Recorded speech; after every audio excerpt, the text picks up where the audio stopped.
विद्यार्थी मित्रांनो, आज आपण सुरू करूया गणित भाग 1 या विषयातील प्रकरण क्रमांक 2 वास्तव संख्या। या अगोदरचा आपण प्रकरण क्रमांक 1 अभ्यासलेला आहे संच, आणि यामध्ये आपण संख्यांचे संच अभ्यासले होते। त्यामधील पहिला होता संच नैसर्गिक संख्यांचा संच। या संचाला आपण म्हणतो मोज संख्या। मोज संख्या म्हणजे काय बघा, की कोणतीही वस्तू जर आपल्याला मोजायला सांगितली तर आपण 1 या अंकापासून सुरुवात करतो। म्हणून नैसर्गिक संख्यांचा संच म्हणजेच मोज संख्या, आणि या मोज संख्या आपण 1 2 3 4 5 अशी अनंतापर्यंत आपण त्या मोजू शकतो। म्हणून नैसर्गिक संख्यांचा संच आपल्याला कॅपिटल N या अक्षराने आपण दर्शवतो, आणि हा संच आपण या पद्धतीने लिहू शकतो। यामध्ये बघा, नैसर्गिक संख्यांच्या संचामध्ये 0 या घटकाचा समावेश नाही आहे। मग हा 0 हा घटक जर आपण त्याच्यामध्ये ॲड केला तर आपल्याला पुढचा संच मिळतो, तो म्हणजे पूर्ण संख्यांचा संच, आणि हा संच आपण W या अक्षराने दर्शवतो। म्हणजेच नैसर्गिक संख्यांच्या संचामध्ये जर 0 या घटकाचा समावेश केला तर आपल्याला पूर्ण संख्यांचा संच मिळतो, आणि तो आपण 0 1 2 3 4 5 6 असे अनंतापर्यंत अंक आपण लिहू शकतो। त्यामध्ये बघा, पूर्ण संख्यांच्या संचामध्ये फक्त धन संख्यांचा समावेश आहे, मात्र यामध्ये ऋण 1 ऋण 2 ऋण 3 ऋण 4 या संख्यांचा समावेश आहे का? नाही आहे। म्हणून मग आपण पुढचा संच यामध्ये अभ्यासायचा आहे, तो म्हणजे पूर्णांक संख्यांचा संच। मग पूर्णांक संख्या म्हणजे कोणत्या येतील यामध्ये? तर यामध्ये नैसर्गिक संख्या मधील सर्व घटक येणारच आहे, म्हणजेच पूर्ण संख्यामधील 0 सुद्धा यामध्ये येणारच आहे। त्याशिवाय ऋण संख्या सुद्धा सर्व येणार आहे, म्हणजेच पूर्णांक संख्यांचा संच हा धनसंख्या सुद्धा आहेत, सर्व ऋण संख्या सुद्धा आहेत, आणि त्यामध्ये 0 हा घटक सुद्धा आहे। आणि हा पूर्णांक संख्यांचा संच यालाच इंग्रजीमध्ये आपण म्हणतो इंटिजर, आणि तो I या अक्षराने आपण दर्शवतो।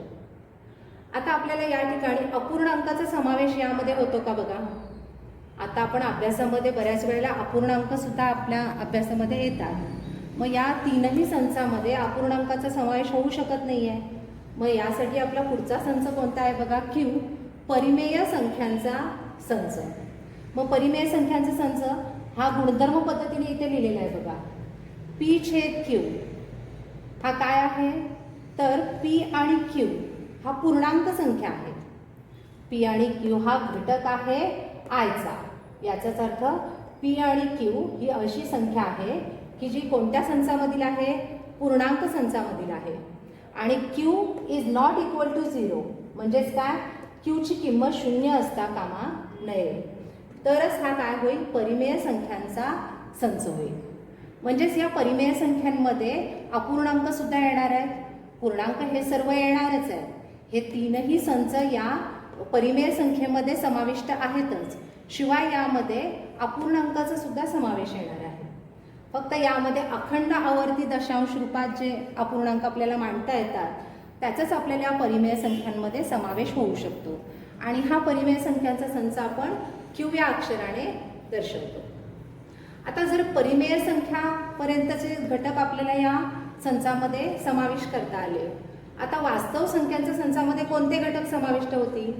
तर वास्तव संख्यांमध्ये सर्व परिमेय संख्या, म्हणजे त्यामध्ये नैसर्गिक संख्या आल्या, पूर्ण संख्या आल्या, पूर्णांक आल्या, म्हणजेच खऱ्या अर्थाने काय, परिमेय संख्या संच, आणि ज्या संख्या परिमेय नाही आहेत त्या म्हणजेच अपरिमेय संख्या, या सर्वांचा मिळून वास्तव संख्या संच तयार होतो। मग यावरून आपल्याला बघा, प्रकरण 1 मध्ये आपण उपसंच हा घटक अभ्यासलेला आहे। मग तो कसा लिहिता येईल? तर N हा उपसंच आहे कशाचा? W म्हणजे पूर्ण संख्याचा, कारण संच N मधील सर्व घटक कशामध्ये आहे? W मध्ये आहे। W म्हणजेच पूर्ण संख्यांमध्ये, आणि पूर्ण संख्येतले सर्व घटक बघा पूर्णांकामध्ये आहेत का, म्हणून W हा उपसंच आहे I चा। आणि त्याचबरोबर पूर्णांक संख्या संचातील सर्व घटक कशामध्ये आहेत? परिमेय संख्या संचामध्ये आहेत, म्हणून हा उपसंच आहे Q चा। आणि R हा वास्तव संख्यांचा संच आहे की ज्यामध्ये सर्व हे संच येणारच आहेत, शिवाय परिमेय सोबत अपरिमेय संख्या संच येणार आहेत, त्यामुळे हा R हा काय आहे, या सर्व चा विश्वसंच या ठिकाणी होऊ शकतो. यानंतर पुढचा घटक आहे परिमेय संख्यांमधील क्रमसंबंध. आता क्रमसंबंध या शब्दाचा अर्थ काय बघा, तर संख्यांमधील या लहान मोठेपणा. या अगोदरच आपण समजा या ठिकाणी 2 आणि 4 हा अंक आहे, तर यापैकी कोणता अंक मोठा आहे, तर 4 हा अंक 2 या अंकापेक्षा मोठा आहे.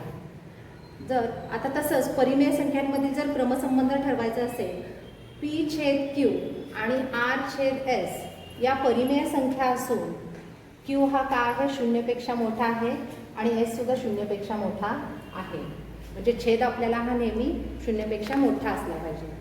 तर बघा P गुणिले S म्हणजे P आणि S चा गुणाकार आणि R आणि Q चा गुणाकार जर समान येत असेल तर P/Q समान आहे R/S. आता याच उदाहरणामध्ये आपण समजावून घेऊया. समजा 4 गुणिले 5 बरोबर 10 गुणिले 2, कारण 4 गुणिले 5 म्हणजे 20 येणार आहे, 10 गुणिले 2 म्हणजे सुद्धा काय येणार आहे, 20 येणार आहे. म्हणजे गुणाकार समान आहे. याचाच अर्थ 4/10 समान आहे 2/5.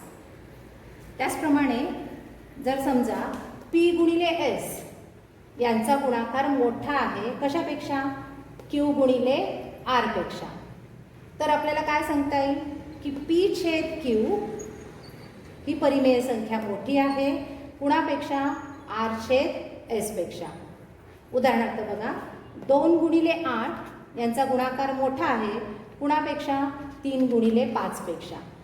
तर 2/3 हा अपूर्णांक किंवा ही परिमेय संख्या मोठी आहे 5/8 पेक्षा. त्याचप्रमाणे जर P गुणिले S चा गुणाकार लहान आला कशापेक्षा, Q गुणिले R च्या गुणाकारापेक्षा, तर P/Q ही परिमेय संख्या लहान आहे R/S पेक्षा. उदाहरणार्थ 4 गुणिले 8 लहान आहे 10 गुणिले 4 पेक्षा, तर 4/10 म्हणजे 4/10 ही परिमेय संख्या लहान आहे 4/8 पेक्षा. म्हणजेच आपल्याला परिमेय संख्यातील जर लहान मोठेपणा किंवा क्रमसंबंध दाखवायचा असेल तर आपल्याला काय करावं लागेल, त्यांचा तिरकस गुणाकार हा असा करावा लागेल. 4 गुणिले 5 आणि 2 गुणिले 10 आणि या गुणाकारावरून आपल्याला ठरवावं लागेल की कोणता अपूर्णांक किंवा परिमेय संख्या लहान आहे अथवा मोठी आहे. यानंतर आपण परिमेय संख्यांचे गुणधर्म अभ्यासणार आहोत.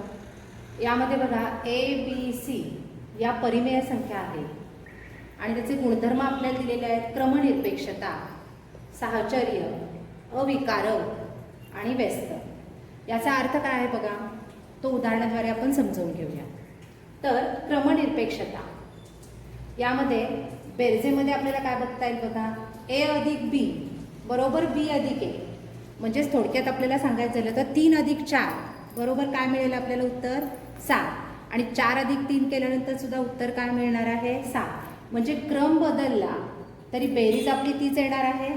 त्यामुळे उदाहरण काय लिहिता येईल आपल्याला, एक उदाहरण म्हणून मी एक सोडून दाखवलेलं आहे तुम्हाला. 2/3 अधिक 4/3 याची जर बेरीज बघितली तर किती येईल 6/3. आणि याचा क्रम बदलला, 4/3 मध्ये जर आपण 2/3 मिळवले तरी त्याचं उत्तर किती येणार आहे 6/3च. म्हणजे क्रम बदलला तरी बेरीज काय राहणार आहे, तीच राहणार आहे. म्हणून हा गुणधर्म कोणता आहे, क्रमनिरपेक्षता. हाच गुणधर्म आपल्याला गुणाकाराच्या रूपामध्ये कसा बघता येईल, तर A गुणिले B बरोबर B गुणिले A. म्हणजेच आता आपल्याला तोंडी जर उदाहरण सोडवायचं आहे तर कसं सोडवता येईल, 4 गुणिले 3 केलं तरी 12 उत्तर येतं आणि 3 गुणिले 4 केलं तरी उत्तर किती येणार आहे 12. म्हणजे 2/3 गुणिले 4/3 केले तर गुणाकार किती येईल 8/9. आणि तोच गुणाकार 4/3 गुणिले 2/3 केला तरी सुद्धा गुणाकार तोच राहतो. म्हणजेच क्रम बदलला तरी बेरीज आणि गुणाकारामध्ये आपल्याला इथे बदल होत नाही. त्यानंतर दुसरा गुणधर्म आहे साहचर्य. यामध्ये बघा A अधिक B अधिक C. समजा तुम्हाला 3 अंकांची बेरीज करायला सांगितली, 2 अधिक 3 अधिक 4. एकाच वेळी तुम्ही बेरीज करू शकणार आहात का, त्यापैकी तुम्ही काय करता, दोन संख्यांची पहिला बेरीज करता आणि त्यानंतर त्या बेरजेमध्ये तिसरी संख्या मिळवता. त्याच पद्धतीने इथे बघा 2 + 3 + 4, मग 2 + 3ची बेरीज पहिला केली आणि आलेल्या बेरजेमध्ये 4 मिळवले, म्हणजे 2 + 3 5 आणि आलेल्या बेरजेमध्ये 4 मिळवले, उत्तर मिळालं आपल्याला 9. समजा काही विद्यार्थ्यांनी हेच उदाहरण असं सोडवलं की 3 + 4ची बेरीज पहिला केली आणि त्यामध्ये 2 हा अंक मिळवला, म्हणजेच B + Cची बेरीज केली आणि मग नंतर A हा अंक मिळवला. म्हणजेच याचा अर्थ बघा 3 + 4 = 7 आणि मग बेरीज मिळवली त्याच्यामध्ये 2, तर आपल्याला उत्तर मिळेल 9.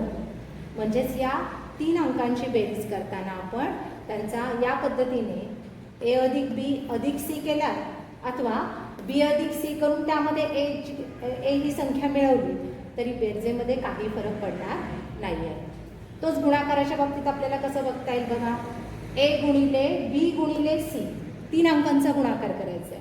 समजा 2, 3 आणि 4 या 3 अंकांचा गुणाकार करायचा आहे. काही विद्यार्थी काय करतील, B × C यांचा गुणाकार करतील आणि मग आलेल्या गुणाकाराला A ने गुणतील. म्हणजे 3 × 4 किती झाले 12 आणि 12 × 2 24. तर काही विद्यार्थी असंही करतील की 2 × 3 6 आणि 6 × 4 किती, या ठिकाणी 24. म्हणजे हा कोणता गुणधर्म आहे, साहचर्य. त्यानंतर पुढचा गुणधर्म आहे अविकारक. A + 0 किंवा 0 + 1 याचं उत्तर किती येणार आहे, 1. म्हणजेच कोणत्याही संख्येमध्ये 0 मिळवले तर आपल्याला तेच संख्या आपल्याला उत्तर म्हणून मिळते. म्हणजेच या ठिकाणी 0 मिळवल्यामुळे कोणताही त्या संख्येमध्ये फरक पडत नाही, म्हणून अविकारक. मात्र इथे बघा गुणाकारामध्ये आपल्याला A × 1 केले. कोणत्याही संख्येला जर 1 ने गुणले तर तीच संख्या आपल्याला उत्तर म्हणून मिळते. म्हणून A × 1 = 1 × A = 1. म्हणजेच उदाहरणार्थ 5 × 1 केले किंवा 1 × 5 तर उत्तर आपल्याला किती मिळणार आहे, 5 ही संख्या मिळणार आहे. म्हणजे 1 ने गुणल्यामुळे त्या संख्येमध्ये कोणताही बदल होत नाही, म्हणून हा अविकारक घटक आहे. आणि पुढचा गुणधर्म आहे व्यस्त. आता A चा बेरीज व्यस्त काय येईल सांगा. A ची बेरीज व्यस्त म्हणजे त्या मूळ संख्येची काय येणार आहे, विरुद्ध संख्या. या दोघांची बेरीज आपल्याला काय मिळते, नेहमी 0. आणि गुणाकार व्यस्त म्हणजे काय येईल सांगा. A चा गुणाकार व्यस्त 1/A, यांचा गुणाकार आपल्याला किती मिळेल, 1. यामध्ये मात्र A ची किंमत 0 नको आहे आपल्याला. मग उदाहरणार्थ 3 × 1/3 यांचा गुणाकार आपल्याला किती मिळेल, 1. हा आहे गुणाकार व्यस्त. अशा पद्धतीने आपण आज परिमेय संख्यांचे गुणधर्म अभ्यासलेले आहेत.